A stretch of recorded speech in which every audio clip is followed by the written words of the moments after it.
छत्तीसगढ़ कौशल्या भूमि में आप सभी का स्वागत है। मैं हूं आपके साथ प्रज्ञा मिश्रा। बुलेटिन की शुरुआत करेंगे बड़ी और अहम खबर के साथ। तो सबसे पहले बात कर लेते हैं छत्तीसगढ़ में 28 से 30 नवंबर को डीजीपी कॉन्फ्रेंस आयोजित होगा। आपको बता दें पीएम मोदी, गृह मंत्री अमित शाह जो है इस कॉन्फ्रेंस में शामिल होंगे।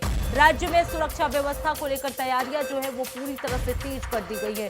डीजीपी कॉन्फ्रेंस पर उप मुख्यमंत्री विजय शर्मा का ये बड़ा बयान जो है सामने आया है। आपको बता दें उच्च स्तरीय बैठक में कानून व्यवस्था पर मंथन किया जाएगा। छत्तीसगढ़ पुलिस प्रशासन कॉन्फ्रेंस को लेकर अलर्ट पे है। तो ये बड़ी जानकारी, बड़ी अपडेट आपको हम बता दें। छत्तीसगढ़ में 28 से 29 और 30 नवंबर को होने वाले डीजीपी कॉन्फ्रेंस को लेकर तैयारियां चरम पर है। इस उच्च स्तरीय कार्यक्रम में प्रधानमंत्री नरेंद्र मोदी, गृह मंत्री अमित शाह के शामिल होने की पुष्टि भी की जा चुकी है। वहीं सम्मेलन के दौरान देश भर की पुलिसिंग सिस्टम के आधुनिकीकरण और राष्ट्रीय सुरक्षा रणनीतियों पर मंथन किया जाएगा। इसी बीच छत्तीसगढ़ के उप मुख्यमंत्री विजय शर्मा ने कहा कि राज्य इस आयोजन के लिए पूरी तरह से तैयार है और सुरक्षा व्यवस्था को लेकर विशेष निगरानी की जा रही है। उन्होंने इसे छत्तीसगढ़ के लिए एक महत्वपूर्ण अवसर बताते हुए कहा कि इससे राज्य की प्रतिष्ठा और राष्ट्रीय स्तर पर भूमिका और भी मजबूत होगी। तो आपको बता दें 28, 29 और 30 नवंबर को डीजीपी कॉन्फ्रेंस आयोजित होने वाला है, जिसमें गृह मंत्री अमित शाह और प्रधानमंत्री नरेंद्र मोदी जो है वो शामिल हो सकते हैं। इसकी जानकारी उप मुख्यमंत्री विजय शर्मा ने दी। इसके साथ ही आपको बता दें उन्होंने साफ तौर पर कहा कि छत्तीसगढ़ में इस कॉन्फ्रेंस को लेकर तैयारियां जो है वो पूरी हो चुकी है। 29 और 30 नवंबर को छत्तीसगढ़ में डीजीपी कॉन्फ्रेंस होना है। देश के विभिन्न राज्यों में हुआ करता था, ये पहली बार छत्तीसगढ़ में हो रहा है। इसमें माननीय प्रधानमंत्री जी और माननीय केंद्रीय गृह मंत्री जी दोनों रहेंगे और 3 दिनों तक रहेंगे।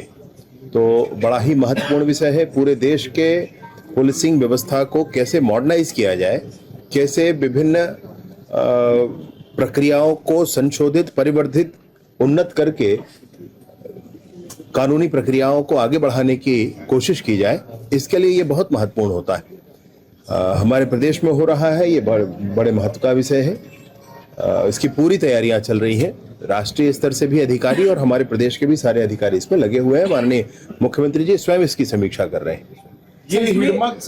इसमें फोकस किन बातों पे? छत्तीसगढ़ क्या नक्सल भी एक इशू रहेगा? नहीं, मैं आपसे कह रहा हूँ कि ये कमिश्नरेट प्रणाली नक्सल का विषय राष्ट्रीय स्तर का है, परंतु उसके लिए अलग प्रक्रिया चल ही रही है। ये प्रक्रिया सिर्फ नक्सल के लिए है ऐसा नहीं है। ये प्रक्रिया डीजीपी कॉन्फ्रेंस है, ये हर वर्ष होता रहता है। और जब से मोदी जी की सरकार बनी है तब से फॉर्मली और बहुत ताकत के साथ ये काम होता है। इसलिए क्योंकि हर जगह देश में होने वाले नवाचारों को परस्पर एक दूसरे की जानकारी हो और उन नवाचारों के आधार पर हम अपने पुलिसिंग के काम में उत्तरोत्तर उन्नति कर सकें, इसके लिए हो रहा है। इसका किसी एक विषय विशेष से लेन देन नहीं है। ये हिडमा की मौत के बाद में सोशल मीडिया पर बस्तर से जो प्रतिक्रिया आ रही थी वो तो आ ही रही थी, हिडमा को ग्लोरीफाई करने की कोशिश हो रही थी। अब दिग्विजय सिंह जैसे जो बड़े नेता हैं ये सवाल कर रहे हैं और ये कह रहे हैं कि आत्मसमर्पण कराया जाना था या उनसे समझौता किया जाना। मैं ऐसे सारे ही लोगों से पूछना चाहता हूं कि ताड़मेटला के 76 जवानों के संदर्भ में आप क्या कहना चाहेंगे? क्या आप उनके परिवार वालों से कहना चाहेंगे कि तुम्हारा बच्चा नहीं रहा तो कोई बात नहीं, लेकिन फिर भी ऐसा होना चाहिए था, ऐसा नहीं होना चाहिए था? क्या आप एर्राबोर के जले हुए 8 महीने के बच्चे के बारे में सोचेंगे एक आध बार? क्या हुआ था उस बच्चे के साथ? क्यों जलाया गया था पूरा बस्ती? क्या आप मणिकोंटा के बारे में सोचेंगे कि कैसे बम ब्लास्ट से उड़ा दिया गया? चिंगावरम के बारे में सोचेंगे? क्या हाथी घोड़ा गांव के बारे में सोचेंगे कि वहां क्या हुआ था? झीरम में पूरे छत्तीसगढ़ का नेतृत्व समाप्त कर दिया गया था। अब रुक करते हैं अगली खबर की। छत्तीसगढ़ में एसआईआर का काम सुचारू रूप से संचालित हो रहा है। इसी प्रक्रिया में किसी भी प्रकार की अनियमितताएं ना हो, इसे लेकर राज्य के उप मुख्यमंत्री विजय शाह ने स्पष्ट बयान जारी किया है। उन्होंने कहा कि सभी राजनीतिक दलों से अपील है कि वो एसआईआर के काम को पारदर्शी, व्यवस्थित रूप से चलाने में सहयोग करें। आपको बता दें उन्होंने कहा कि सही और सटीक जानकारी उपलब्ध कराना बेहद जरूरी है ताकि मतदाता सूची में किसी प्रकार की गलती ना रह जाए। उन्होंने बताया कि बीएलओ द्वारा जे फॉर्म को सही ढंग से भरने और प्रत्येक घर जाकर जानकारी लेने की प्रक्रिया निर्वाचन आयोग के दिशा निर्देशों के अनुसार ही की जा रही है। बीएलओ 2003 की मतदाता सूची के आधार पर ग्रामों और वार्डों में जाकर पात्र मतदाताओं का सत्यापन कर रहे हैं। उप मुख्यमंत्री ने आगे ये भी कहा कि लोकतंत्र को मजबूत करने के लिए मतदाता सूची का शुद्धिकरण आवश्यक है और इस प्रक्रिया में किसी भी प्रकार की राजनीतिक हस्तक्षेप नहीं होनी चाहिए। तो आपको बता दें छत्तीसगढ़ में एसआईआर काम जो है वो सुचारू रूप से जारी है और इसे लेकर उप मुख्यमंत्री का भी बयान सामने आया है। उन्होंने कहा कि इस काम में किसी भी प्रकार की राजनीतिक हस्तक्षेप जो है वो नहीं होनी चाहिए, सत्यापन जो है वो प्रॉपर तरीके से होनी चाहिए, मतदाता सूची शुद्धिकरण में कोई अनियमितताएं नहीं होनी चाहिए। बीएलओज जितने निर्धारित हुए हैं इनको प्रत्येक घर में जाना है, प्रत्येक 2003 की मतदाता सूची में जिनके नाम हैं उनके फॉर्म भरने हैं। अब अगर वो नहीं रह गए हैं तो उनका डिलीशन हो, अन्यथा जिनका संशोधन होना है संशोधन हो और परिवर्धन होना है परिवर्धन हो। नए नाम जुड़ने वाले जो नाम है उनके लिए भी उसमें कॉलम है, जो सर्वे फॉर्म दिया गया है उसमें है, तो वह भी पूरा हुआ होना चाहिए। बीएलओज की बड़ी जिम्मेवारी है, लेकिन साथ ही साथ राजनीतिक पार्टी, सभी राजनीतिक पार्टी के कार्यकर्ताओं की भी जिम्मेवारी है कि उचित नाम जुड़े, अनुचित नाम कटें, कोई नाम ना छूटे। इस बात के लिए सबको मिलकर काम करना होगा। इसी को ही ठीक करना है। आधार नंबर लिया जा रहा है, बाद में यह लिंक हो जाएगा तो एक से अधिक स्थानों पर नाम होना स्पष्ट हो पाएगा, ऐसा मैं सोचता हूँ। दूसरा यह है कि जो भी अतिरिक्त लोगों के नाम जुड़वाने की कोशिश करते हैं, मृत लोगों के नाम जुड़वाने की कोशिश करते हैं, ये बिल्कुल गलत है। दंडात्मक कार्यवाही इस पर होनी चाहिए। मनीष कुंजाम जी क्षेत्र के नेता हैं, उनको अच्छी समझ है चीज़ों की और उनके कहने पर एक बार समझना चाहिए कि क्या कह रहे हैं। मैं सोचता हूं कि अगर उन्होंने इतनी बड़ी बात कही है तो ये चिंता का विषय जरूर है और चिंतन का विषय है कि वाकई वस्तु स्थिति क्या है, इसको समझने में ये तथ्य सहायक हो सकता है। नक्सलियों के बीच मतभेद बहुत समय से समझ में आ रहे थे, परंतु अब ये जो खुलकर सामने आया, जो तथ्य कह रहे हैं, मनीष कुंजाम जी कह रहे हैं, ये बहुत बड़ी बात है। मैं सोचता हूं कि जो भी हो, हमारा लक्ष्य तो स्पष्ट है, समय पूर्वक बस्तर में पूर्ण शांति की स्थापना, बस्तर के गांव-गांव तक भारत का संविधान लागू होना चाहिए। अब रुक करते हैं अगली खबर की। खबर रायपुर से है, जहां मुख्यमंत्री विष्णुदेव साय ने छत्तीसगढ़ के प्रख्यात साहित्यकार विनोद कुमार शुक्ल को प्रतिष्ठित ज्ञानपीठ पुरस्कार से सम्मानित किए जाने पर उन्हें बधाई और शुभकामनाएं दी। मुख्यमंत्री ने कहा कि शुक्ल हिंदी साहित्य की विराट परंपरा के महान प्रतिनिधि हैं, जिन्होंने अपनी सादगी, संवेदना और अद्वितीय लेखन शक्ति से साहित्य की दुनिया में विशेष स्थान बनाया। उनकी लेखनी ने न केवल हिंदी भाषा को समृद्ध किया, बल्कि पाठकों की अनेक पीढ़ियों को गहरे तरीके से प्रभावित भी किया। सीएम साय ने यह भी कहा कि ये छत्तीसगढ़ वासियों के लिए गर्व का पल है कि शुक्ल को ये सर्वोच्च साहित्यिक सम्मान मिला। मुख्यमंत्री ने इस सम्मान को विनोद कुमार शुक्ल के साहित्यिक योगदान का प्रमाण बताते हुए उनके योगदान को सराहा भी। तो आपको बता दें, विनोद कुमार शुक्ल को ज्ञानपीठ सम्मान मिला है, जिसके लिए सीएम विष्णुदेव साय ने उन्हें शुभकामनाएं दी हैं। सीएम साय ने इसे उनके सम्मान पर गर्व भी जताया। उन्होंने कहा छत्तीसगढ़ वासियों के लिए सम्मान का पल है।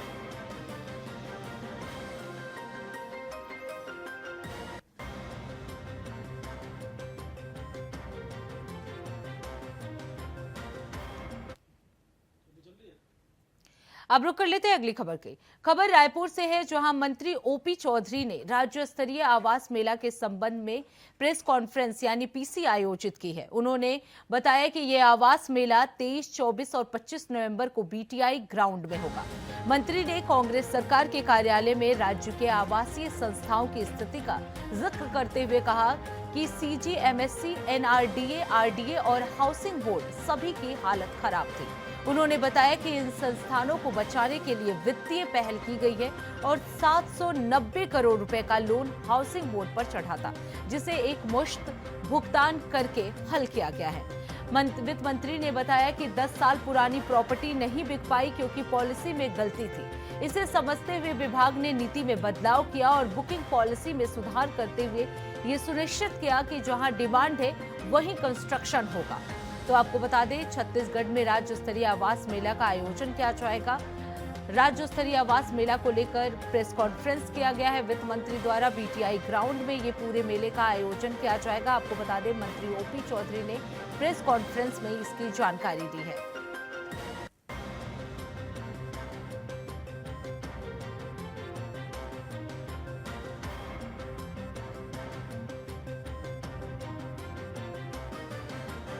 तो आपको बता दें, राज्य स्तरीय आवास मेला को लेकर प्रेस कॉन्फ्रेंस किया गया है वित्त मंत्री द्वारा। वित्त मंत्री ओपी चौधरी ने प्रेस कॉन्फ्रेंस करके इस मेले के बारे में जानकारी दी। उन्होंने बताया कि बीटीआई ग्राउंड में इस पूरे मेले का आयोजन किया जाएगा। तो छत्तीसगढ़ में राज्य स्तरीय आवास मेला होने वाला 28, 29 और 30 नवंबर को यह मेला होगा। तो फिलहाल रुकते एक छोटे से ब्रेक के लिए। ब्रेक के बाद जल्द लौटेंगे। देखते रहिए इंडिया वॉइस। तो ब्रेक के बाद एक बार फिर आप सभी का स्वागत है। रुक कर लेते हैं खबरों की ओर। नीति आयोग द्वारा नियुक्त बस्तर जिले के नोडल अधिकारी और संयुक्त सचिव शोभित जैन ने गुरुवार को बस्तर आकांक्षी जिला और ब्लॉक कार्यक्रमों की प्रगति की समीक्षा बैठक आयोजित की। आपको बता दें, बैठक में कलेक्टर हरीश एस ने जिले और ब्लॉक में आकांक्षी कार्यक्रमों के अंतर्गत योजनाओं के क्रियान्वयन की जानकारी दी और समस्याओं के बारे में बताया।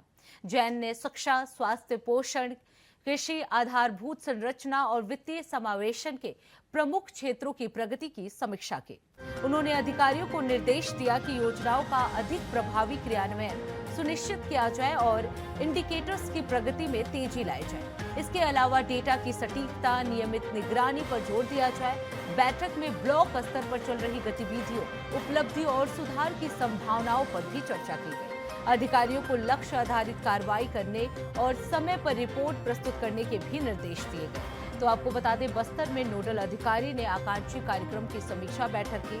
आकांक्षी कार्यक्रम की प्रगति पर भी चर्चा की गई। इसके साथ ही योजनाओं को प्रभावी तरीके से कैसे लागू किया जाए, उनका क्रियान्वयन कैसे किया जाए, ब्लॉक स्तर पर गतिविधियों की भी चर्चा की गई। इसके साथ ही आपको बता दें, सभी अधिकारियों को दिशा निर्देश दिए गए कि सभी योजनाओं को कैसे प्रभावी तरीके से लागू किया जाए, कैसे उनके क्रियान्वयन में सटीकता लाया जाए। इन सभी विधियों पर उन्होंने चर्चा किया, अधिकारियों को दिशा निर्देश दी। ब्लॉक स्तर की गतिविधियों पर भी इस बैठक में चर्चा किया गया। तो संयुक्त सचिव द्वारा ये बैठक किया गया था। आकांक्षी जिला और विकास खंड कार्यक्रम की ये समीक्षा बैठक की गई थी, जिसमें सभी अधिकारियों को कई दिशा निर्देश भी दिए गए थे कि योजनाओं को कैसे लागू किया जाए, उनका क्रियान्वयन कैसे सही तरीके से किया जाए ताकि इससे जनता को लाभ हो सके। इस पर भी चर्चा की गई।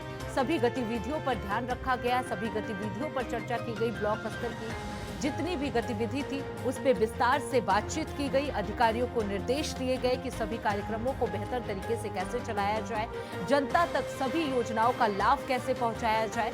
इन सभी मुद्दों को लेकर इस बैठक में चर्चा की गई। तो काफी महत्वपूर्ण ये बैठक रहा। संयुक्त सचिव द्वारा यह बैठक किया गया था। अब रुक कर लेते हैं अगली खबर की। भिलाई के सुपेला थाना क्षेत्र में शेयर ट्रेडिंग के नाम पर ठगी करने वाले गिरोह का पर्दाफाश हुआ है।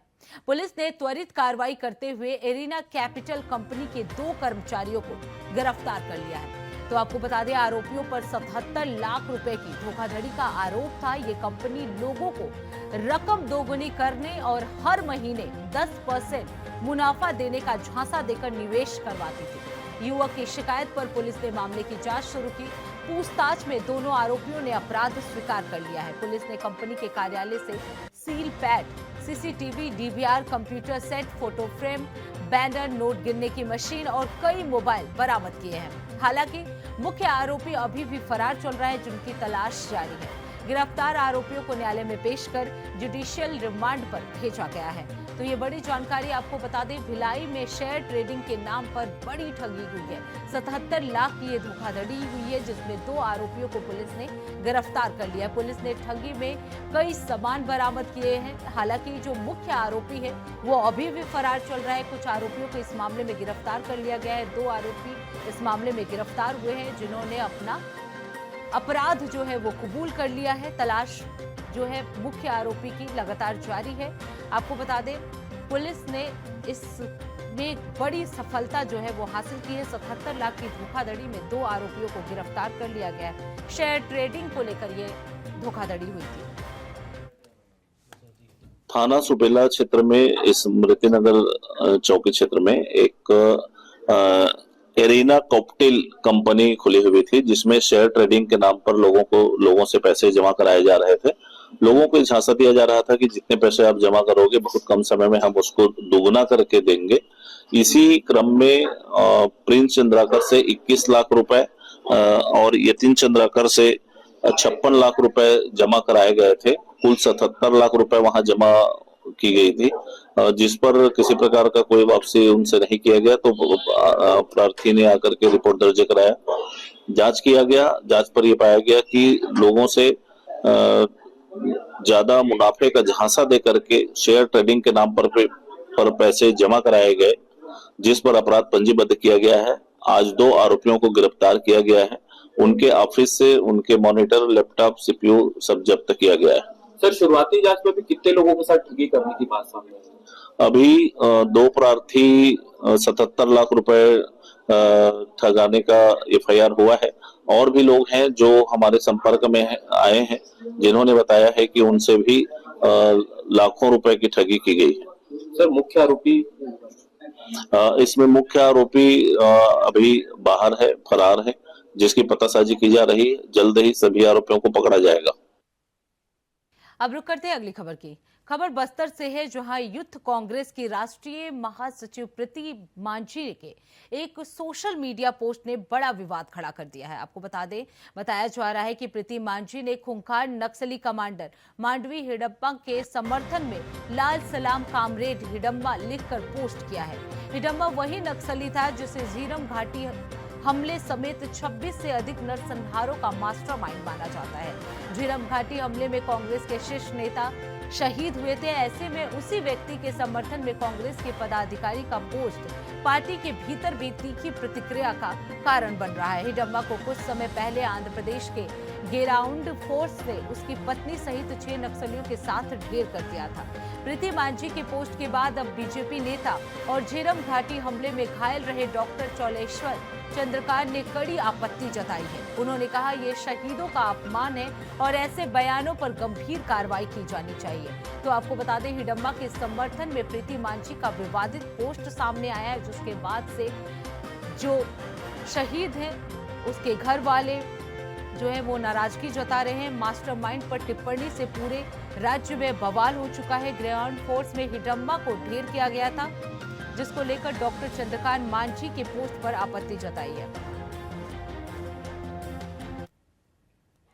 अब रुक करते हैं अगली खबर की। धमतरी जिले में खरीफ उपार्जन 2025-26 की शुरुआत 15 नवंबर से सुचारू रूप से हो गई है, जिससे किसानों और ग्रामीण श्रमिकों के चेहरों पर संतोष और प्रसन्नता नजर आ रही है। खासकर महिलाओं को इस सीजन में रोजगार के नए अवसर मिले हैं, जो गांवों की अर्थव्यवस्था में नई जान डाल रहे हैं। संबलपुर गांव की महिलाएं धान कट्टों की सिलाई और भराई में व्यस्त हैं, जिससे वो प्रतिदिन 400 से 500 कट्टे तैयार कर लगभग 20-22 हजार रुपए की आय प्राप्त कर रही हैं। इससे उनकी आर्थिक स्थिति में सुधार हुआ है और आत्मनिर्भरता भी बढ़ी है।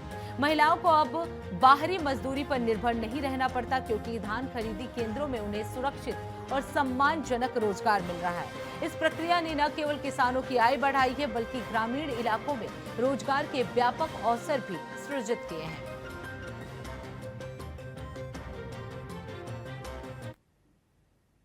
अब रुक करते हैं अगली खबर की। बलौदाबाजार के जिला और सत्र न्यायालय में लॉ ऑफ रूल विषय पर एक महत्वपूर्ण सेमिनार का आयोजन किया गया है, जिसमें छत्तीसगढ़ उच्च न्यायालय के कई न्यायाधीशों ने कानून के महत्व पर अपने विचार व्यक्त किए।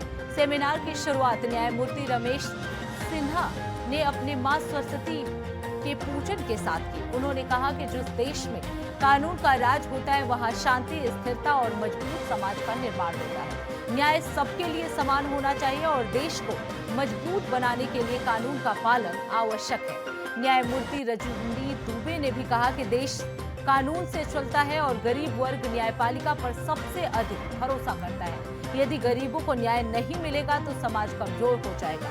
न्यायमूर्ति राकेश मोहन पांडे का भी बयान सामने आया। उन्होंने भी कहा कि जहां कानून खत्म होता है, वहां अपराध और माफिया तंत्र पनपने लगते हैं और इतिहास और पड़ोसी देशों में इसके कई उदाहरण मौजूद हैं। न्यायमूर्ति बीबी गुरु ने भी कहा कि न्यायपालिका ही देश को व्यवस्थित ढंग से चलाने में सक्षम है और कानून का राज ही समाज को बराबरी का न्याय प्रदान करता है। सेमिनार में जस्टिस रमेश सिन्हा ने बताया कि दूरस्थ क्षेत्रों में न्याय पहुंचाने के लिए ऑनलाइन कोर्ट की शुरुआत की गई है, जिससे भिलाईगढ़, सिमगा और कसडोल क्षेत्रों के लोगों घर बैठे ही न्यायालय से जुड़ने की सुविधा मिलेगी। विगत दिवस सोशल मीडिया में बहुत से ग्रुप्स में एक वीडियो वायरल हुआ था, जिसमें एक महिला को एक पुरुष द्वारा अपने कार में जबरदस्ती खींच के ले जाते हुए दिखाई पड़ रहा था। बाद में जब उसकी पतासाजी की गई और उसकी जांच की गई तो वो पति पत्नी है। अपने किसी दोनों का विवाद के कारण वो अपने घर में आकर रह रही थी, जिसको उसका पति लेने आया था, खींच के जबरदस्ती प्रताड़ित करके ले गया है, जिसका एफआईआर दर्ज जामुल थाने में।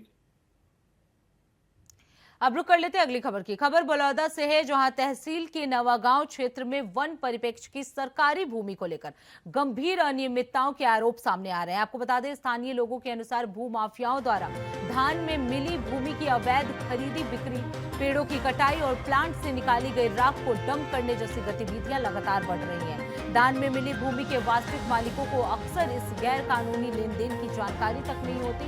ऐसे मामलों में पटवारी, तहसीलदार, सरपंच और कुछ प्रभावशाली व्यक्तियों की मिलीभगत की आशंका जताई जा रही है और इसी को लेकर गांव वालों में खासा नाराजगी देखने को मिल रहा है। कुछ रिपोर्टों की माने तो इस मामले में पूर्व में जमीन घोटाले के आरोपों में जेल जा चुके व्यक्तियों के नाम से भी जुड़े होने की खबर सामने आ रही है।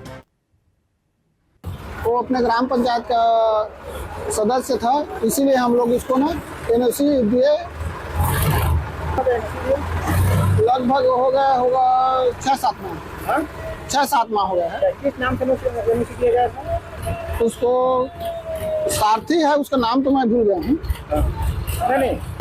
तो राखड़ पाटने के लिए जो गड्ढा था ना, उसको बराबर लेवल करने के लिए।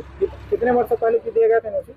वर्ष नहीं, 5-6 माह हुआ है। 5-6 माह पहले दिया गया। जी। क्या क्या प्रस्तुत किया गया था दस्तावेज एनओसी के दौरान? उसमें नक्शा खसरा। इस मामले में नवागांव के सरपंच से बात किया गया, जिसमें उनके द्वारा बताया जा रहा है कि यह कोई जांजगीर के किसी व्यक्ति का यह जमीन है, उसके पास पर्ची है और उसको मैंने एनओसी जो है राखा डंप करने के लिए दे दिया गया है। अब बहरहाल देखेंगे कि तो इसी के साथ छत्तीसगढ़ कौशल्या भूमि में बस इतना ही। देश दुनिया की तमाम बड़ी खबरों के लिए देखते रहिए इंडिया वॉइस। तब तक के लिए नमस्कार।